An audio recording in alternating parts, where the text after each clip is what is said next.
Mulai berlakunya kenaikan tarif dasar listrik per 1 Desember 2015 menuai tanggapan dari sejumlah warga di Lubuk Linggau, Sumatera Selatan.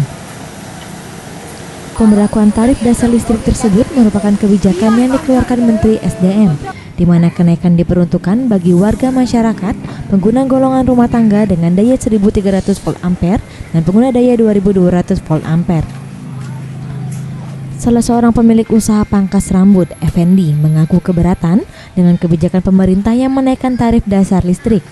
Hal ini mengingat dengan naiknya TDL akan berpengaruh pada penghasilannya, karena usahanya tergantung pada aliran listrik sehingga pengeluaran dipastikan membesar. Kalau bisa sih kenaikannya jangan terlalu tinggi-tinggi, soalnya kita ini sangat tidak seimbang dengan penghasilannya. Kalau bisa naiknya jangan terlalu tinggi-tinggi lah, biar bisa seimbang juga dengan penghasilannya. Nah, kita menggunakan listrik ini dari jam 9 pagi sampai jam 9 malam lah. Sementara itu, salah seorang mahasiswa Yesi merasa keberatan dengan kenaikan TDL karena dapat menyusahkan rakyat. Untuk itu, ia meminta pemerintah mempertimbangkan kembali kenaikan tarif dasar listrik.